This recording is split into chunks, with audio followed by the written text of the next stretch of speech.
Good morning friends. છેલ્લા લેક્ચરમાં જોયું તો હિમાલયની નદીઓ. જોઈએ આગળ દ્વીપકલ્પીય નદીઓ. પશ્ચિમ ઘાટ દ્વીપકલ્પીય નદીઓનો મુખ્ય જળ વિભાજક ગણાય છે. કે પશ્ચિમ ઘાટ છે તે જે દ્વીપકલ્પીય નદીઓ નીકળે છે તેનો જળ વિભાજક એના માર્ગનો બે ભાગ કરનાર ગણાય છે. પશ્ચિમ ઘાટ દક્ષિણ ભારતના પશ્ચિમ કિનારેથી દક્ષિણથી ઉત્તર દિશામાં વ્યાપ્ત છે. વ્યાપ્ત એટલે ફેલાયેલો છે. પશ્ચિમ ઘાટ દક્ષિણ ભારતના વ્યવસ્થિત શબ્દો સાંભળજો. પશ્ચિમ ઘાટ ક્યાં છે? દક્ષિણ ભારતના પશ્ચિમ કિનારે દક્ષિણથી ઉત્તર દિશામાં વ્યાપ્ત છે, ફેલાયેલો છે, વિસ્તરેલો છે. મહાનદી ગોદાવરી, કૃષ્ણા, કાવેરી વગેરે દ્વીપકલ્પની મુખ્ય નદીઓ છે. આ બધી નદીઓ પૂર્વ તરફ વહી બંગાળાની ખાડીને મળે છે. નીચે બંગાળાની ખાડી આવેલી છે, ત્યાં જઈને મળે છે. અને મુખ ત્રિકોણ પ્રદેશ એટલે કે ત્રિકોણ પ્રદેશ ડેલ્ટા, જે આગળ જોયું આપણે સંકલ્પનાઓમાં, મુખ ત્રિકોણ પ્રદેશ ડેલ્ટા ધરાવે છે. પશ્ચિમ ઘાટની પશ્ચિમે અનેક નદીઓ વહે છે. અલબત્ત અર્થાત નર્મદા અને તાપી જેવી મોટી નદીઓ પૂર્વથી વહી પશ્ચિમે આવેલા અરબ સાગરને મળે છે. આ બંગાળાની ખાડીને નથી મળતી વિદ્યાર્થી મિત્રો. કયા સાગરને મળે છે? અરબ સાગરને. દ્વીપકલ્પની મુખ્ય નદીઓ બધી બંગાળાની ખાડીને મળે છે. જોઈએ આગળ નર્મદા બેસિન.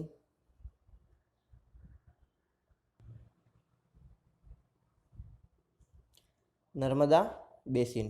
નર્મદા મધ્યપ્રદેશના અમરકંટક પાસેથી નીકળે છે. ઉદ્ગમ સ્થાન જ્યારે બી તમે કોઈ પણ નર્મદા બેસિન છે, તાપી બેસિન છે, ગોદાવરી બેસિન છે, કોઈ પણ નદી વિશે લખવાનું આવે, સૌ પ્રથમ શું લખવાનું? ઉદ્ગમ સ્થાન લખવાનું.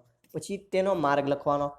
તે પશ્ચિમ બાજુએ એક ફાટ ખીણમાંથી થઈને વહે છે. ખીણ એટલે ઊંડી ખીણોમાંથી, ખીણોના વચ્ચે જે ફાટ હોય છે તેમાંથી પસાર થઈને વહે છે.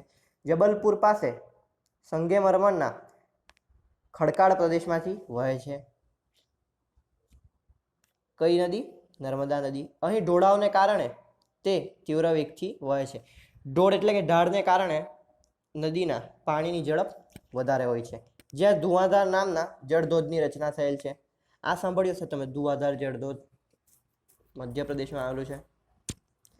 આ નદીની શાખા નદીઓની લંબાઈ વધારે નથી. વધારે એના સાથે જોડાતી બધી નદીઓ છે તેની લંબાઈ વધારે નથી, ઓછી છે, ટૂંકી છે.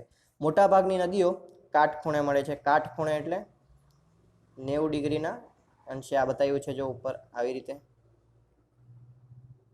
આ નદીઓ બેસિન મધ્યપ્રદેશ અને ગુજરાતમાં વ્યાપ્ત છે. નર્મદા નદીની લંબાઈ લગભગ 1312 કિલોમીટર છે. 1312 કિલોમીટર કરજો અંડરલાઈન. ગુજરાતની મોટામાં મોટી નદી નર્મદા નદી છે, ખબર હશે તમને. આગળ જોઈએ તાપી બેસિન. મધ્યપ્રદેશમાં સાતપુડાની ગિરિમાળાઓ આવેલી છે. જેમ હિમાલયમાં હિમાલયની ગિરિમાળાઓ આવેલી છે, તેમ મધ્યપ્રદેશમાં સાતપુડાની ગિરિમાળાઓ આવેલી છે. અહીંના બેતુલ જિલ્લામાંથી તાપી નદી નીકળે છે. ક્યાંથી નીકળે છે? બેતુલ જિલ્લામાંથી. નર્મદા નદી ક્યાંથી નીકળે છે? અમરકંટકમાંથી. તે નર્મદાની સમાંતર એક ફાટ ખીણમાંથી થઈને વહીને અરબ સાગરને મળે છે. તે પણ ફાટ ખીણમાંથી વહે છે અને અરબ સાગરને મળે છે. મધ્યપ્રદેશ અને મહારાષ્ટ્રમાં તેનું બેસિન ક્ષેત્ર વ્યાપ્ત છે. બેસિન ક્ષેત્ર એટલે પસાર થતું ક્ષેત્ર ઘણું ફેલાયેલું છે. અરબ સાગર તથા પશ્ચિમ ઘાટની વચ્ચેનું કિનારાનું મેદાન સાંકડું છે. પહોળાઈ વધારે નથી, સાંકડું છે એટલે કહેવાનો અર્થ એ છે. અહીંની નદીઓની લંબાઈ ખૂબ જ ઓછી છે. પશ્ચિમ બાજુએ વહેતી મુખ્ય નદીઓની લંબાઈ ખૂબ જ ઓછી છે. ફરીથી એક એક વાક્ય જો અર્થ સેમ જ છે, ખાલી રિપીટ થાય છે. પશ્ચિમ બાજુએ વહેતી મુખ્ય નદીઓમાં સાબરમતી, મહી એટલે કે મહીસાગરનો સમાવેશ થાય છે. તાપી નદીની લંબાઈ લગભગ 724 કિલોમીટર છે. કોની કેટલી લંબાઈ છે તે યાદ રાખજો વિદ્યાર્થીઓ. હેતુલક્ષી પ્રશ્નોમાં પૂછાઈ શકે અથવા ખાલી જગ્યામાં પૂછાઈ શકે. આગળ જોઈએ ગોદાવરી બેસિન.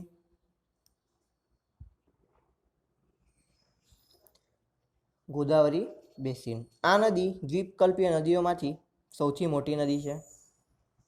તે મહારાષ્ટ્રના નાસિક જિલ્લાના પશ્ચિમ ઘાટના ઢોળાવોમાંથી નીકળે છે. ઢોળાવોમાંથી નીકળે એટલે તેની જે ઝડપ વેગ છે તે વધારે હોય છે. તેની લંબાઈ લગભગ 1465 કિલોમીટર છે. આ નદી પૂર્વમાં વહીને બંગાળાની ખાડીને મળે છે. કઈ નદી અરબ સાગરને મળે છે, બંગાળાની ખાડીને બને છે, એક લિસ્ટ બનાવવાનું વિદ્યાર્થી મિત્રો તો સરળ યાદ રહી. દ્વીપકલ્પીય નદીઓમાં તેનું બેસિન ક્ષેત્ર સૌથી મોટું છે. આ નદી બેસિનનો 50% ભાગ મહારાષ્ટ્રમાં છે, એટલે કે અડધી નદી મહારાષ્ટ્ર ભાગમાંથી પસાર થાય છે. બાકીનું બેસિન ક્ષેત્ર મધ્યપ્રદેશ અને આંધ્રપ્રદેશમાં છે. બાકીના 50% છે તેમાંથી કેટલા તે તો લખેલા નથી, પરંતુ મધ્યપ્રદેશ અને આંધ્રપ્રદેશમાં વહેંચાઈ જાય છે. ગોદાવરીને અનેક શાખા નદીઓ મળે છે. કઈ કઈ શાખા નદી મળે છે જો અંડરલાઈન કરજો, જેમાં પૂર્ણા, વર્ધા, પ્રાણહિતા, માંજરા, વેનગંગા તથા પેનગંગાનો સમાવેશ થાય. બંને નદી વેનગંગા અને પેનગંગા અલગ અલગ છે. ગોદાવરીનો પ્રવાહન માર્ગ લાંબો અને બેસિન ક્ષેત્ર વિસ્તૃત છે. કેમ? આ બધી શાખા નદીઓ આટલી બધી મળે છે એટલે તેથી તેને દક્ષિણની ગંગા નદી તરીકે ઓળખવામાં આવે છે. દક્ષિણમાં પસાર થતી ગંગા નદી કઈ છે? તો ગોદાવરી નદી. યાદ રાખજો. મહાનદી બેસિન જોઈએ. મહાનદીનું ઉદ્ગમ સ્થાન છત્તીસગઢના પહાડી ક્ષેત્રમાં છે. તે ઓડિશામાંથી વહીને બંગાળાની ખાડીને મળે છે. તેની લંબાઈ લગભગ 860 કિલોમીટર છે. તેનું બેસિન ક્ષેત્ર છત્તીસગઢ, ઝારખંડ અને ઓડિશામાં છે, કે આ બધા ક્ષેત્રોમાંથી પસાર થાય છે. કૃષ્ણા બેસિન જોઈએ વિદ્યાર્થી મિત્રો. કૃષ્ણા બેસિન. હવે આ નદી મહારાષ્ટ્રના પશ્ચિમ ઘાટના મહાબળેશ્વર પાસેથી નીકળે છે. મહાબળેશ્વર, લોનાવાલા નામ સાંભળ્યું હશે તમે, હિલ સ્ટેશન. તે લગભગ 1400 કિલોમીટરની લંબાઈ ધરાવે છે. તેને મળતી શાખા નદીઓમાં હવે કૃષ્ણા નદીને કઈ કઈ શાખા નદી મળે છે, કઈ કઈ નદી જોડાય છે? તુંગભદ્રા, કોયના, ઘાટપ્રભા, મુસી તથા ભીમા. તેનું બેસિન ક્ષેત્ર મહારાષ્ટ્ર, કર્ણાટક અને આંધ્રપ્રદેશમાં ફેલાયેલું છે, કે વિસ્તરેલું છે. કયા કયા રાજ્યોમાં? એક મહારાષ્ટ્ર, બીજું કર્ણાટક અને ત્રીજું આંધ્રપ્રદેશ. કાવેરી બેસિન જોઈએ. દ્વીપકલ્પીય નદીના બેસિનની ચર્ચા થતી છે વિદ્યાર્થી મિત્રો, યાદ રાખજો. કાવેરી પશ્ચિમ ઘાટની બ્રહ્મગીરી પર્વતમાળામાંથી નીકળે છે. તેની લંબાઈ લગભગ, અંદાજિત આંકડો નથી કહેવાતો, વરસાદના સમયમાં નદીની લંબાઈ વધઘટ થાય છે, એટલે તમે કોઈ પણ જગ્યાએ કોઈ પણ નદીની લંબાઈ લખો છો તેના આગળ લગભગ લખવું જરૂરી છે. 760 કિલોમીટર છે. તેને મળતી શાખા નદીઓ અમરાવતી, ભવાની, હેમાવતી તથા કાલિની છે. તેનું બેસિન ક્ષેત્ર હવે કયા કયા ક્ષેત્રમાં વિસ્તરેલી છે, પસાર થાય છે? કેરળ, કર્ણાટક અને તમિલનાડુમાં વ્યાપ્ત છે, ફેલાયેલું છે. તે તમિલનાડુના કુડલુરના દક્ષિણમાં કાવેરી પટ્ટનમથી બંગાળાની ખાડીને મળે છે. કે બંગાળાની ખાડીને કઈ રીતે મળે છે? તમિલનાડુના કુડલુરના દક્ષિણમાંથી કાવેરીમાંથી બંગાળાની ખાડીને મળે છે. આ સિવાય અન્ય નાની નદીઓ પણ છે.